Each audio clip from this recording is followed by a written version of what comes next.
जय श्री राम, जय श्री राधे। कैसे हैं आप सब? कई लोगों ने प्रश्न पूछा कि हम कभी किसी ऐसे व्यक्ति के पास जाते हैं या हमें कोई ऐसे व्यक्ति मिलते हैं जो भूत भविष्य हमारे बारे में सब कुछ हमारे बिना कहे बता देते हैं। हमारे परिवार में कितने सदस्य हैं, अभी रिसेंटली हो सकता है ये भी बता दें कि आपकी जेब में या तिजोरी में आपने कितने पैसे रखे हैं, आपके घर में कितने सदस्य हैं, आपका घर किस फेसिंग का है, कितने लोग आपके घर में मर भी चुके हैं। ये सारी जानकारियां भी आपको दे सकते हैं। पर मुझसे पूछा कि इस बात में कितनी सच्चाई होती है और क्या है इसका सत्य, क्योंकि जब तक कोई भी इन चीज़ों के बारे में नहीं बताता आपको तो सिद्ध पुरुष उसे नहीं माना जाता। और अक्सर साधु संतों के पास जाके भी लोग यही सब जानना चाहते हैं। मैं आपको आज इस संबंध में कुछ अपनी जानकारी आपसे साझा करता हूँ।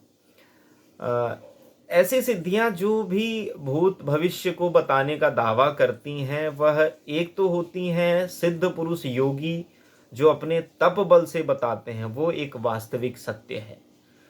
और एक सिद्धि होती है जो तंत्र के माध्यम से की जाती है। इसमें भी स्वप्नवाराही ऐसी देवी हैं जिनको सिद्ध करने के बाद आप उनसे कोई भी सवाल करिए और वो स्वप्न में आके आपको उत्तर देती हैं और आप अगले दिन उस व्यक्ति को बता सकते हैं। दूसरी और भी मशान सिद्धि है। एक मशान में सिद्ध किया जाता है। शमशान में एक साधक जाता है, एक कोई भी लाश के ऊपर बैठता है, उसे कुछ मांस और मदिरा चढ़ाता है, कुछ मंत्रों का जाप करता है और उस मुर्दे में जान आ जाती है। वो हिलने लगता है, फिर वह अपनी इच्छाओं के अनुसार उससे कार्य करवाता है। तो ये सारी साधनाएं अधिकतर जितनी हैं, इसमें तमोगुणी पद्धति का बहुत ज़्यादा इस्तेमाल है, तंत्र विद्या का बहुत ज़्यादा इस्तेमाल किया जाता है। एक और ऐसी ही साधना है कर्ण पिशाचनी, जो अक्सर बहुत से लोगों के पास होती है। इस विद्या को 3 दिन लगते हैं सिद्ध करने में, पर ये प्योर तमोगुणी साधना है। इसके बहुत से साइड इफेक्ट भी जो व्यक्ति इसको सिद्ध करता है उसको झेलने पड़ते हैं। अब किसी भी व्यक्ति ने अगर कर्ण पिशाचनी विद्या सिद्ध की हुई है तो जैसे ही उसके सामने कोई व्यक्ति आता है, वो देवी कर्ण पिशाचनी, कान में देवी कहें या कोई भी लो फॉर्म ऑफ एनर्जी कहें, जो चाहें आप कह सकते हैं। तो मैं यहाँ पे देवी वर्ड ही इस्तेमाल करता हूँ क्योंकि कहीं ना कहीं अपने पुराणों में या फिर अपने शास्त्रों में इन चीज़ों को एक देवी के रूप में ही संज्ञा दी गई है। तो जब कर्ण पिशाचनी जो हैं वो कान में बोलती हैं और किसी भी व्यक्ति का पास्ट बहुत ही क्लियर बता सकती हैं, उसने कितने बजे खाना खाया, उसके तिजोरी में कितने पैसे हैं, कितने सदस्य हैं, सब कुछ पास्ट में जो भी हुआ है। याद रखिएगा, पास्ट में जो हुआ है, ये शक्ति सिर्फ और सिर्फ पास्ट बताने में सक्षम होती है, ना कि फ्यूचर बताने में। तो जब भी कोई व्यक्ति आपको ऐसी बातें बताता है, आप उस पर यकीन करते हैं कि अगर इसने पास्ट बताया है सही तो यह सिद्ध पुरुष है। और फिर वो फ्यूचर आपको बताता है कि आपके फ्यूचर में ऐसी मुसीबत आने वाली है, आप ऐसे फंसने वाले हैं, और फिर आपसे वो एक मोटी रकम ज़रूर मांगता है उसको कि आप, क्योंकि सब कुछ बताया है तो आपको यही लगेगा कि हाँ, आगे भी जो होने वो आगे का भी ये सही बता रहे हैं और ऐसी मुसीबत मेरे ऊपर आने वाली है।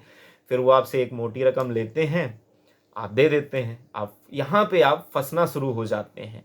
देखिए, ये चीज़ें कहते हैं कि एक लूट का विषय है और कई लोग, वास्तव में मैं मानता हूँ ऐसे भी लोग हैं, पर सारे लोग ऐसे हैं ये ज़रूरी नहीं है।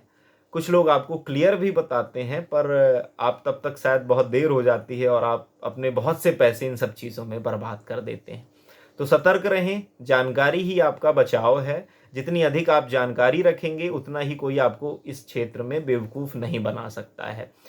तो जब कर्ण पिशाचनी की ऐसी सिद्धि की, सामने वाले ने बताया, आपने यकीन किया और अपने पैसे गंवा दिए। ये एक तामसिक साधना है प्योर। इसका कोई फ्यूचर से कोई जुड़ाव नहीं है, सिर्फ फ्यूचर आप ये अंदाजा लगा के आपको बताते हैं। मैं कुछ ऐसे अपने ऊपर घटे हुए एग्जाम्पल बताता हूँ। एक बार मैं एक पहाड़ पे बैठा हुआ था, पास में ही मंदिर था वहाँ मैं ऐसे ही शांत जगह पे बैठा हुआ था। एक दो साधु आए मेरे पास और मैं ऐसे बैठा हुआ था। थोड़ी देर मैंने अपनी आँख खोली तो उन्होंने मुझसे बोला कि आपका घर पूर्वमुखी है। मैंने कहा जी बिल्कुल सही कह रहे हैं आप।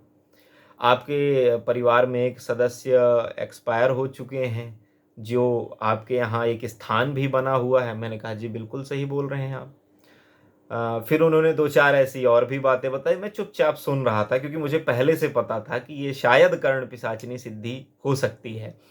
तो वो बताते जा रहे थे, मैं चुपचाप सुनता जा रहा था। थोड़ी देर बाद जब उन्होंने अपने उसमें आ गए कि ऐसा करो वैसा करो, मैंने कहा बाबा जी आपसे हाथ जोड़ के विनम्र निवेदन है कि ये कर्ण पिशाचिनी की सिद्धि के द्वारा चीज़ें आप मुझे ना बताएं। जो भी आपने बताया ये आपने कर्ण पिशाचिनी की सिद्धि से बताया। तो वो एकदम नॉर्मल हो गए, एकदम नॉर्मल।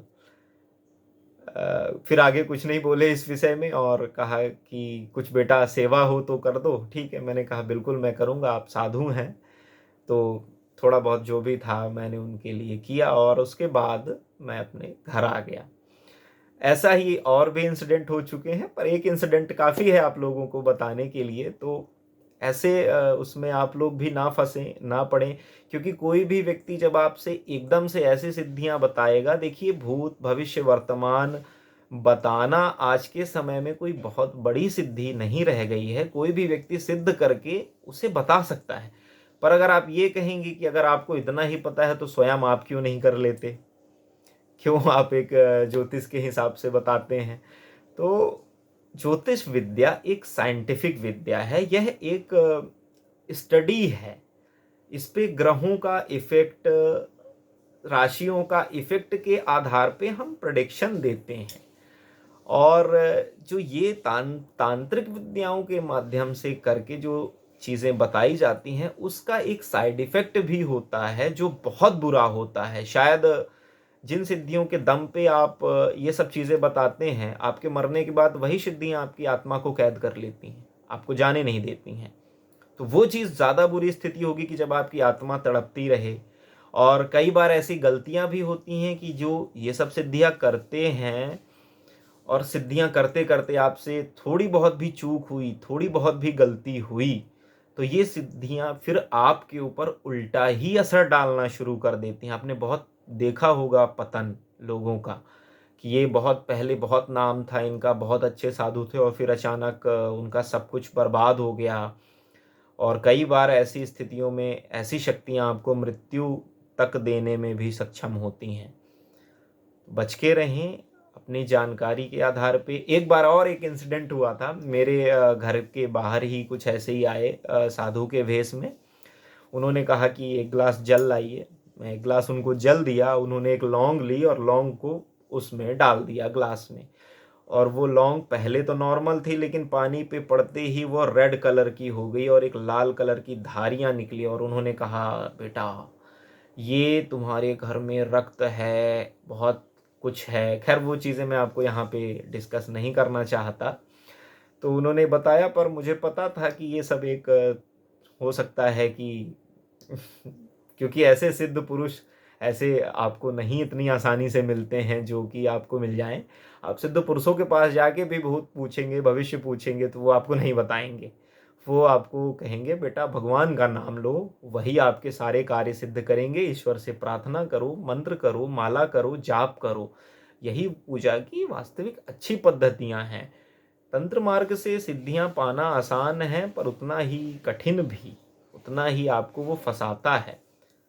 तो बच के रहें, ध्यान रखें। कर्ण पिशाचिनी की सिद्धियां, स्वप्नवाराही की सिद्धियां, ऐसी बहुत सी सिद्धियां हैं। शाबर मंत्र में भी ऐसे बहुत से मेथड हैं जिनके माध्यम से आप इन चीज़ों को जान सकते हैं, समझ सकते हैं। तो ज़रूरी नहीं है कि इन सिद्धियों के माध्यम से अगर कोई आपको ऐसा बताता है तो वो सिद्ध पुरुष ही हो, क्योंकि सिद्ध पुरुष आपको आत्मज्ञान देता है। सिद्ध पुरुष आपको जीवन और मृत्यु के चक्र से मुक्ति देता है, आपके ज्ञान को जागृत करता है, ना कि वो इन सिद्धियों को दिखा के आपको चमत्कार दिखाता है। तो मेरे पास इतनी जानकारी थी इस विषय में, मैंने आपको दे दी। और भी अगर कोई आपको पता चले तो आप प्लीज़ कमेंट करके मुझे बताएं। मैं भी जानना चाहता हूं कि और क्या क्या चीज़ें इस फील्ड में और इन चीज़ों में होती हैं। जय श्री राम, जय श्री राधे।